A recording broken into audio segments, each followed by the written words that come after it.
Haleluya, shalom saudara yang dikasih dalam Tuhan. Kembali lagi hari ini saya menyapa setiap umat Tuhan dimanapun Bapak Ibu Saudara berada melalui program Bible and Coffee. Saudara, melalui program ini saya rindu setiap kita tetap terus mengingat kebaikan Tuhan, mengingat firman Tuhan, iya kan? Jangan yang kita ingat justru kesalahan suami, kesalahan istri gitu kan. Yang kita ingat justru rancangan-rancangan orang yang untuk menjatuhkan kita, jangan. Justru yang harus kita ingat adalah merenungkan kebaikan Tuhan. Kita ingat adalah betapa firman Tuhan itu dahsyat dalam hidup kita. Yang perlu kita ingat adalah kebaikan-kebaikan Tuhan. Stop mengingat kesalahan orang. Stop mengingat apa yang manusia buat, rancangan-rancangan yang jahat dalam hidup kita. Itu hanya menimbulkan sakit hati dalam kehidupan kita. Itu sebabnya sebagai rekan sekerja Tuhan, sebagai hamba Tuhan, saya mengajak setiap umat Tuhan, ayo kembali kita akan merenungkan firman Tuhan. Karena Alkitab jelas katakan, langit dan bumi akan berlalu, tetapi firman Tuhan tinggal tetap. Haleluya. Kita berdoa, kita datang kepada Tuhan. Bapak, terima kasih buat hari ini.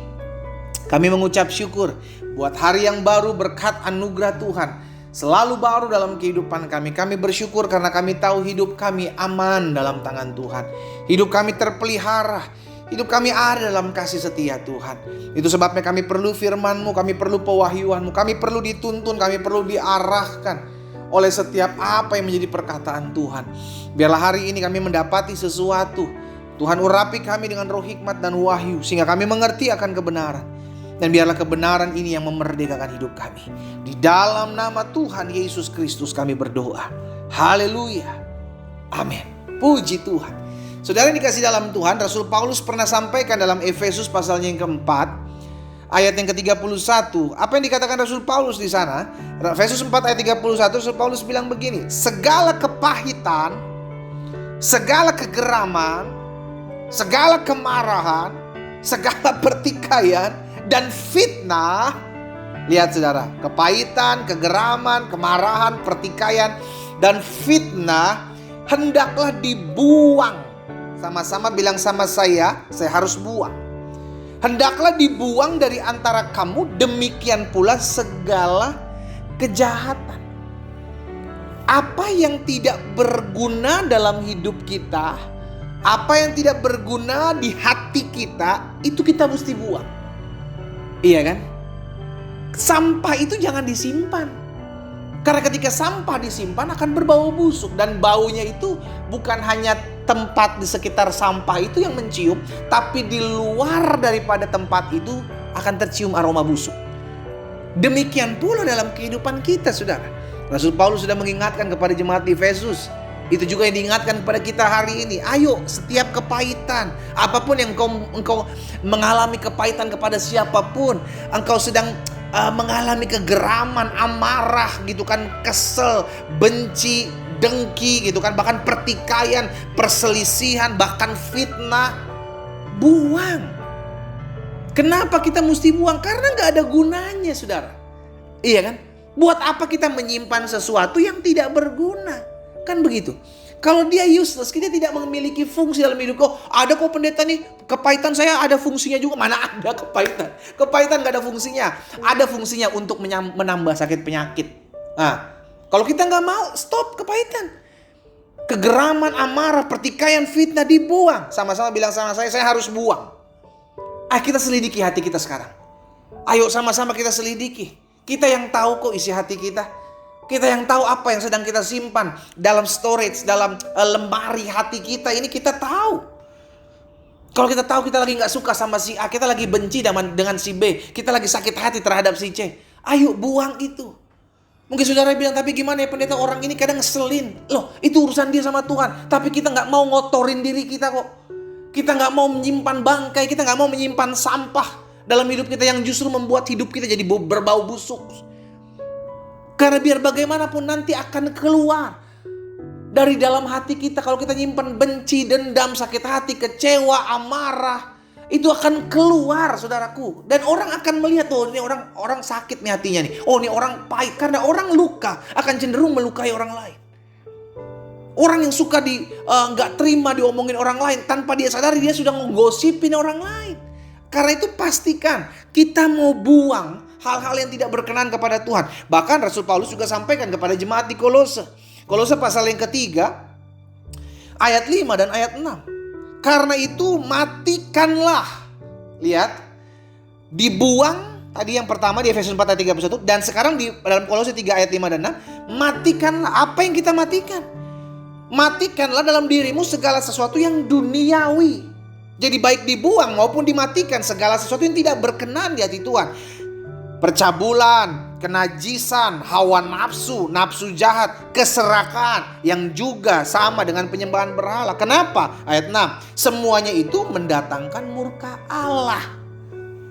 Jadi yang mendatangkan murka kepada Allah, yang membuat hati kita penuh dengan sampah, itu kita buang dan kita matikan. Nah, ini buang dan matikan, kita mesti sadar. Ini adalah keputusan saudara dan saya. Orang lain di sekitar kita gak bisa membuang sampah dalam diri kita. Orang lain di sekeliling kita tidak bisa mematikan apa yang menjadi kedagingan, sifat-sifat yang tidak berkenan kepada Tuhan dalam diri kita. Kitalah yang harus mengambil bagian untuk membuang dan mematikan. Apa yang kita buang, tadi kita sudah belajar, setiap kepahitan, kegeraman, kemarahan, pertikaian, dan fitnah, buang itu. Bahkan setiap kejahatan. Apa yang perlu kita matikan dalam diri kita? Sesuatu yang bersifat duniawi, kecabulan, kenajisan, hawa nafsu, nafsu jahat, serakahan, dan yang sama dengan penyembahan berhala. Karena semuanya itu mendatangkan murka Allah. Nah, hari ini kita diingatkan, kita harus ambil bagian. Betul, ketika kita menerima Yesus sebagai Tuhan dan Juru Selamat, kita diselamatkan. Tapi dalam diri kita setiap hari kita perlu mematikan dan membuang. Inilah yang dikatakan firman Tuhan, bahwa untuk mengikut Yesus kita harus sangkal diri, kita harus pikul salib dan mengikut Dia setiap hari. Berarti setiap hari kita harus membuang apa yang tidak berkenan di hati kita kepada Tuhan. Karena kita yang tahu, saudara. Kita yang tahu, oh ini saya punya hati lagi gak beres nih, saya mau buang. Saya punya hati lagi gak beres nih, saya mau matikan setiap keinginan-keinginan yang tidak berkenan kepada Tuhan. Itu butuh kita yang mengambil keputusan. Betul, kita berdoa untuk Tuhan memberikan kita kekuatan, Roh Kudus memberikan kita kemampuan. Tapi kalau kita gak mau kerja sama, maka kita gak bisa. Gitu loh. Jadi pastikan setiap kita hari ini mengerti yang Tuhan kehendaki adalah hati yang murni. Jangan mendua hati, saudara. Di sisi lain kau bilang kau mengasihi Tuhan, tapi di sisi lain hatimu membenci sesamamu. Hatimu pahit, hatimu gemes, hatimu geram, hatimu dengki kepada sesamamu. Gak bisa. Dalam satu hati ada dua rasa, gak bisa, saudara. Itu sebabnya Tuhan bilang, kasihilah Tuhan Allahmu dengan segenap hatimu. Hati kita keseluruhannya Tuhan yang minta. Jangan separuh-separuh. Berarti kita sedang mendua hati. Dan Alkitab katakan orang yang mendua hati tidak akan tenang dalam hidupnya. Hari ini kita diingatkan, ayo buang setiap kepahitan, kegerahan, amarah, pertikaian, fitnah, buang semua. Apa yang merupakan tidak berkenan di hati Tuhan, yang ada di hati kita, kita harus buang. Dan secara sadar kita mau tolak itu untuk tidak ada lagi di hati kita. Dan hari ini kita juga belajar untuk mematikan. Karena seringkali hawa nafsu itu menguasai kedagingan kita. Ingat, roh memang penurut tetapi daging lemah. Itu sebabnya kita perlu setiap hari mematikan setiap keinginan-keinginan jahat, setiap hawa nafsu, setiap kenajisan, setiap percabulan, keserakan. Matikan dalam hati kita, matikan dalam hidup kita, matikan dalam pikiran kita. Setiap hari kita berjuang, saudara. Saya gak bilang kita sudah sempurna, no. Tapi tiap hari kita mau berjuang. Kita mau dibaharui. Kita siap mengalami pembaharuan dari Tuhan. Sehingga setiap hari kita mengalami terus hati dan hidup yang terus diperbaharui. Kita berdoa, kita datang kepada Tuhan. Bapa, dalam nama Yesus, hari ini kami diingatkan untuk membuang dan mematikan segala sesuatu dalam hati dan hidup pikiran kami yang tidak berkenan kepada Tuhan. Kami percaya Roh Kudus sanggup memampukan kami, tapi kami mengerti kami pun turut harus mengambil bagian untuk mengatakan tidak kepada setiap tawaran-tawaran yang tidak berkenan kepada Tuhan. Itu sebabnya Tuhan tolong kami, mampukan kami. Dan hamba berdoa dalam nama Yesus, setiap umat yang olehnya Tuhan percayakan hari ini mendengarkan kebenaran firman Tuhan, kami ditolong Tuhan, kami dimampukan untuk setiap kali mengatakan tidak kepada hal-hal yang tidak berkenan kepada Tuhan. Di dalam nama Tuhan Yesus Kristus kami berdoa, kami bersyukur. Haleluya. Amin.